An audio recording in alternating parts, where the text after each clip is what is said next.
sampai kita duduk di sini itu tidak jelas soal P21 ini.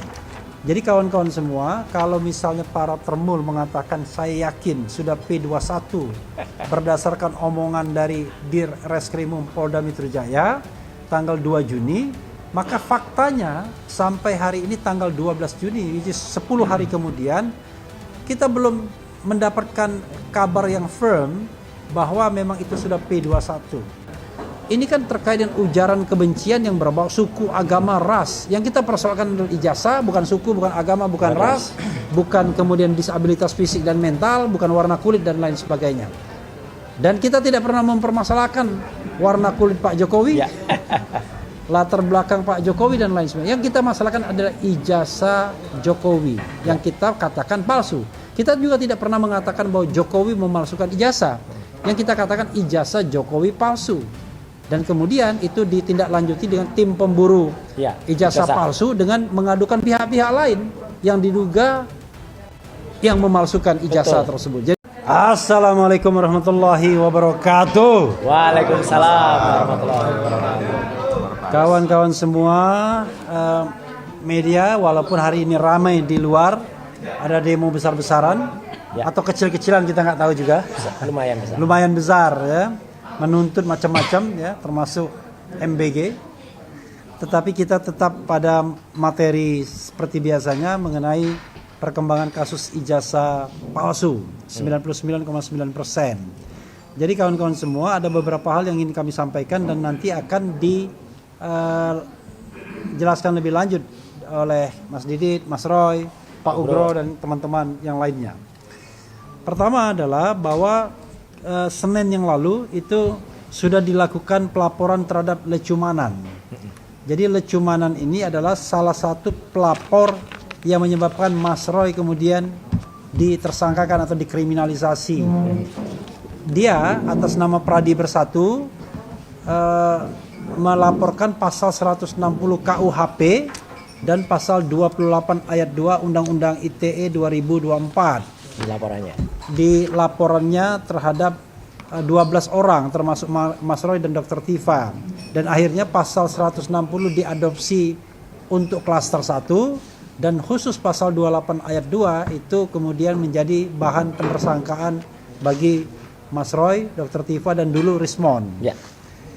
Tetapi pasal itu dianggap sebuah upaya untuk menyelundupkan hukum. Karena itulah terhadap penggunaan pasal tersebut oleh penyidik Polda Metro Jaya sudah dilakukan gugatan citizen lawsuit. Karena dianggap ada pihak yang tidak punya legal standing tapi kemudian dimasukkan ke dalam materi penersangkaan. Dan ini juga dianggap merugikan Mas Roy karena sesungguhnya Pradi Bersatu bukanlah entitas yang bisa dikatakan menyebarkan ujaran kebencian dan kemudian terkena perasaan rasa sakit, rasa dirugikan dan lain sebagainya. Itulah sebabnya kemudian untuk memberikan pembelajaran Mas Roy dan nanti barangkali juga akan disusul Dr. Tifa, kita akan bahas lebih lanjut, itu melaporkan Lecumanan dan alhamdulillah laporan polisinya sudah diterima.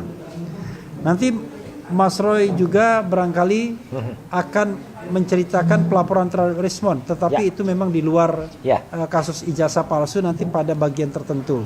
Pada bagian akhir mungkin Mas Roy seperti biasanya. Bagaimana dengan dua orang lainnya, Andi Kurniawan dan kemudian Samuel Soekin? Soekin itu akan dilanjutkan setelah pelaporan terhadap Lecumanan, karena kita sengaja berdasarkan kesepakatan rapat itu pelaporannya dilakukan satu-satu. Jadi satu untuk Lecumanan yang mengatasnamakan Pradi Bersatu, kemudian satu untuk Samuel Soekin dan satu untuk Andi Kurniawan. Samuel Soekin dan Andi Kurniawan itu menggunakan pasal 160 KUHP yang lama ketika melaporkan Mas Roy dan teman-teman. Itu pertama. Yang kedua adalah sampai kita duduk di sini itu tidak jelas soal P21 ini. Jadi kawan-kawan semua, kalau misalnya para termul mengatakan saya yakin sudah P21 berdasarkan omongan dari Dir Reskrimum Polda Metro Jaya tanggal 2 Juni, maka faktanya sampai hari ini tanggal 12 Juni, which is 10 hari kemudian, kita belum mendapatkan kabar yang firm bahwa memang itu sudah P21. Jadi dugaan kami, seperti juga nanti akan disampaikan Pak Ugro, bahwa sulit bagi kejaksaan untuk memp21kan kasus ini kalau landasannya hanya hukum saja. Tapi tidak tahu kalau landasannya pesanan atau landasannya kepentingan-kepentingan politik tertentu. Karena kalau hukum saja, kami sudah mengkajinya baik secara formil maupun material. Sering kami sampaikan bahwa kasus ini sudah tidak layak lagi untuk ditindaklanjuti. Secara formil sampai hari ini kami duduk di sini, itu sudah 150 hari berlalu sejak kasus ini pertama dilimpahkan pada tanggal 13 Januari 2026. Jadi dari 13 Januari 2006 sampai dengan 12 Juni 2026 itu sudah 150 hari. Padahal berdasarkan hitungan kami, baik menggunakan KUHP lama maupun KUHP baru, maka hitungannya kalau KUHP lama itu cuma 28 hari saja. 14, setelah itu ganti cerita, tidak ada lagi perpanjangan dan lain sebagainya. Kalau berdasarkan KUHP yang baru 70 hari, ada back and forth dan kemudian gelar perkara khusus dan terakhir kemudian eksekusinya di kejaksaan sebagai dominus litis, tetapi 70 hari. Nah sekarang itu sudah lewat 150 hari. Jadi apakah kasus seperti ini tetap layak ditindaklanjuti? Karena kenapa? Ada dimensi pelanggaran hak asasi manusianya, yaitu berupa legal uncertainty, ketidakpastian terhadap para tersangka. Kalau kita tarik pada 30 April 2025 sebagai awal dari kasus ini, ketika Jokowi melaporkan 12 orang, yang katanya yang dilaporkan peristiwanya. Tapi tiba-tiba 12 orang, maka kami mengatakan bahwa ini sudah berapa? 400 hari 403. Sudah kalau 30 April tanggal 26 yang lalu itu 392. Sekarang sudah lebih, berarti sudah 403 atau 404. Ya, sudah 400 hari lebih. Ya. Jadi bayangkan ya, kalau kita bicara mengenai pengadilan yang yang mudah, murah dan sederhana, maka sesungguhnya ini menjadi tidak murah dan tidak sederhana jadinya. Karena kasus yang sederhana yang kata saya pernah mendengar dari Arianto Sutadi penasihat ahli Kapolri mengatakan kasus ini 2, 3, 4 bulan saja selesai kalau saya pegang. Itu kalau tidak ada intervensi politiknya atau kalau memang penyidik betul-betul bekerja demi hukum dan independen serta profesional. Tapi kalau tidak independen, maka kemudian pasti tidak profesional. Karena kalau tidak independen kan berarti tergantung bisikan kanan kirinya. Kita tidak menuduh, tetapi kita sedang defense. Kita sedang sedang membela klien kami gitu ya, baik Mas Roy Suryo maupun Dr. Tifa. Itu secara formil, secara material ya, secara formil juga sebenarnya nanti Pak Ugro akan menyampaikan lebih lanjut dengan adanya restoratif justice yang dilanjutkan dengan pencabutan laporan, dilanjutkan dengan penerbitan SP3.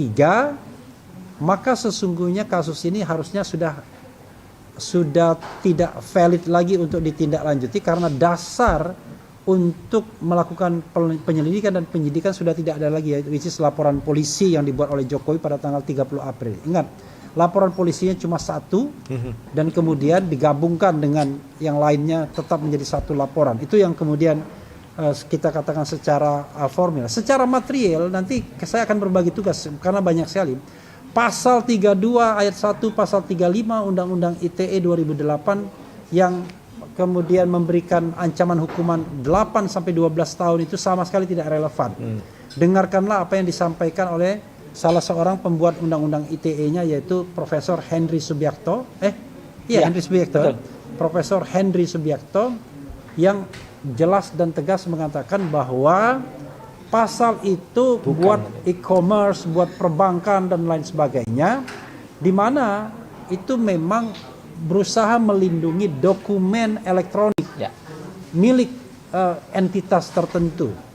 Sehingga kalau diubah-ubah, maka dia akan rusak dokumennya, kemudian mengalami kerugian bahkan penipuan. Tetapi yang dilakukan oleh Mas Roy dan Dr. Tifa, Menganalisis. tidak ada dokumen yang dirusak. Bahkan dokumen itu timbul dengan sendirinya pada tanggal 15 Desember 2025 di Polda Metro Jaya. Kan harusnya secara teoritis kalau menggunakan pasal 32 ayat 1, maka ijazah Jokowi itu jadi rusak. Ya. Tapi secara elektronik. Padahal ijazahnya analog. Kan yang originalnya ya analog, yang diduga yang katanya asli, so-called asli. Sementara pasal 35 sangat tidak relevan karena pasal itu justru sebaliknya, different direction, mengatakan bahwa Mas Roy mengedit dokumen agar tampak original, tampak otentik, padahal Mas Roy sudah mengatakan itu palsu. Sedikit lagi pasal 28 ayat 2 yang kemudian berubah menjadi pasal 243 ya.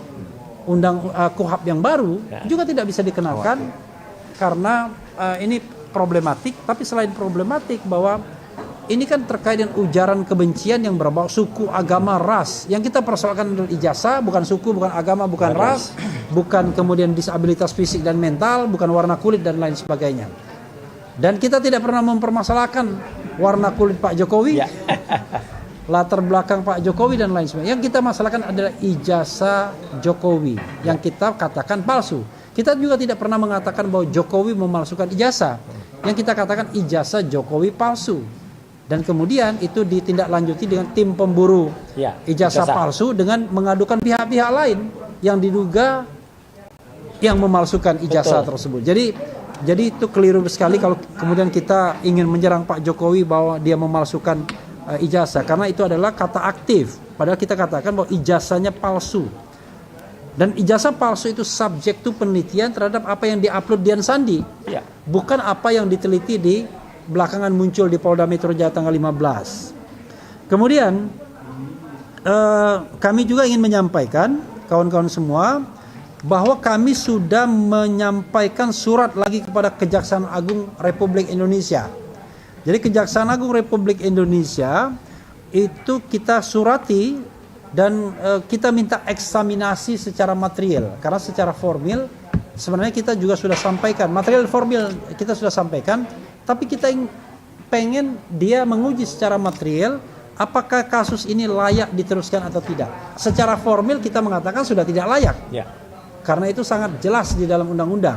Tetapi secara material kita ingin berdebat dalam tanda kutip dengan Kejaksaan Agung, apakah pasal 32 ayat 1 itu secara material benar penerapannya, pasal 35 benar, pasal 28 ayat 2 benar, pasal 27A benar, pasal 310 KUHP yang sekarang menjadi 433 di KUHP yang baru benar, termasuk juga pasal 311 KUHP lama yang di KUHP baru menjadi 434 juga benar.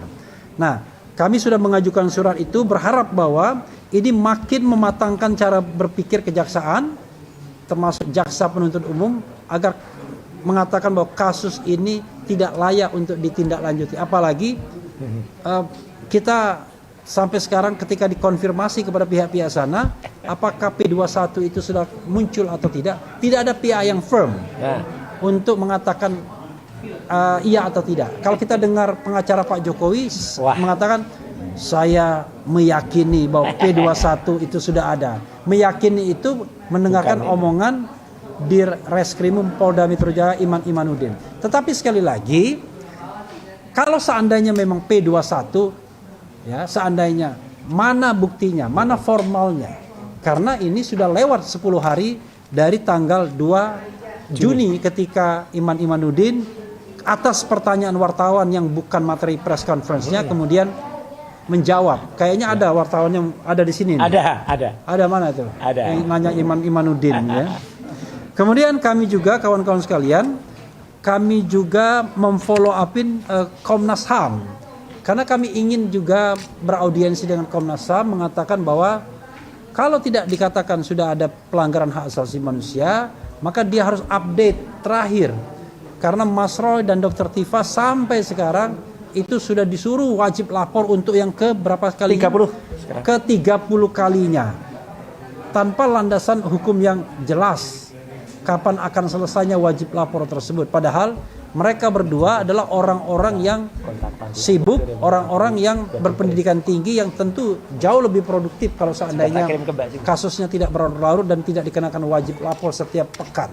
Terutama Dr. Tifa yang sedang menyelesaikan disertasinya baik di UI maupun di Unpad, langsung paralel seperti itu.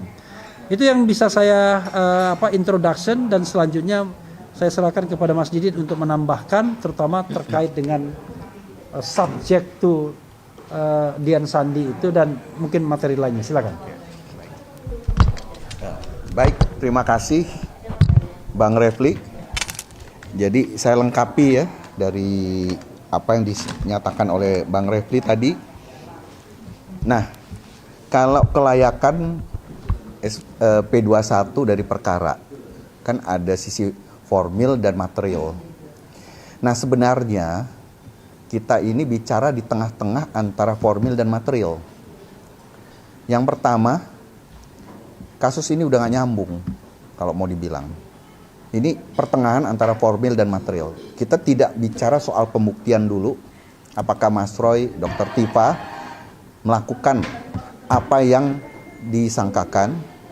Tapi yang jelas Mas Roy dan Dr. Tifa itu melakukan analisis terhadap dokumen-dokumen yang diupload oleh Dian Sandi. Yaitu dokumen elektronik ya, yang dikatakan ijazah Pak Jokowi. Tapi kan tidak di-endorse oleh Pak Jokowi bahwa itu dokumen dia, milik dia. Tidak pernah. Itu saya sampaikan waktu saya diminta keterangan sebagai ahli. Jadi tidak dimungkinkan kalau sekarang digunakan ijazah asli Pak Jokowi yang disita di Polda Metro sebagai barang bukti.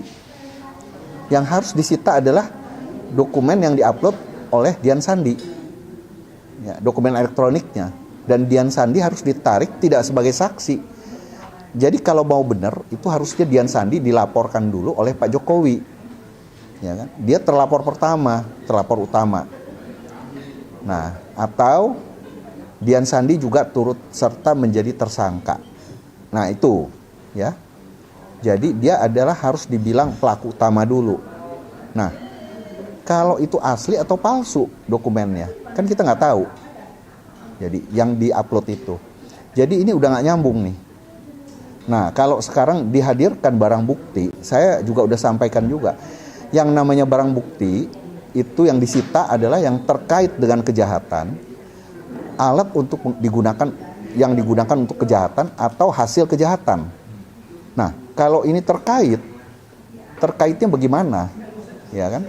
Dan kalau di lab krim, sekali lagi saya ulangi, di lab krim suatu dokumen itu untuk membuktikan bahwa dia diduga ada kepalsuan. Bukan di lab krim karena untuk menguji bahwa dokumen itu asli. Ini kebalik ini. Jadi aneh. Jadi di lab krim untuk apa? Untuk menyatakan itu asli. Tidak ada itu. Jadi tidak ada juga putusan yang akan menyatakan dokumen ini asli, tetapi akan menyatakan ini tidak palsu atau palsu, ya? Karena ada diduga pemalsuan. Jadi kalau sekedar hanya untuk menyatakan bahwa dokumen itu asli, tidak ada. Nah, lab krim yang menyatakan itu identik atau menjadi asli, akhirnya juga nggak ada.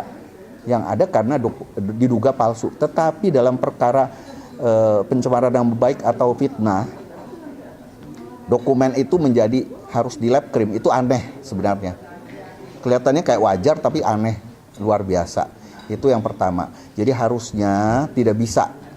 Ya. Yang kedua, sekarang penetapan tersangka itu harus juga diperbaiki secara formalitas.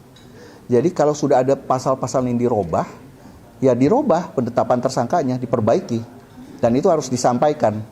Mungkin sudah diperbaiki, kalau tidak disampaikan, tidak bisa.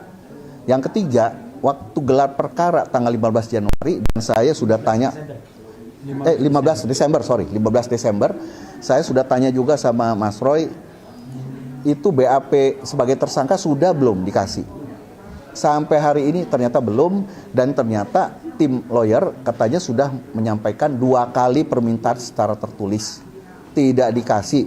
Dan waktu diminta oleh tim lawyer waktu itu, di depan saya juga karena saya hadir ada di Reskrim Umnya Kombes Iman Imanuddin mengatakan kan udah tahu, udah lihat, kan mendampingi. Bukan begitu. Yang namanya KUHP itu dari dulu mengatur itu adalah haknya si tersangka kalau diminta harus diserahkan, ya. Nah, itu juga materi ini dapat menyebabkan penyidikan yang tidak sah, ya. Jadi intinya banyak hal lagi. Penerapan pasal Junto 55 ayat 1 ke 1 juga nggak ada, yang sekarang menjadi pasal 20 di KUHP baru. Jadi kalau dibilang sekarang ini mau di P21-kan, ya saya bilang ini banyak cacat hukum yang terjadi, ya, baik formil maupun semi material. Karena kita bicara bukan pembuktiannya, kita bicara syarat-syarat untuk menuju pemenuhan syarat material. Jadi itu semi material sebenarnya, itu udah banyak. Karena bukti permulaan itu sudah tidak cocok, terutama pasal 32 ayat 1 yang disebut tadi Bang Refli dan pasal 35 itu udah jelas tidak tercantum narasi di dalam laporan polisi. Demikian ya, saya pikir ya, cukup.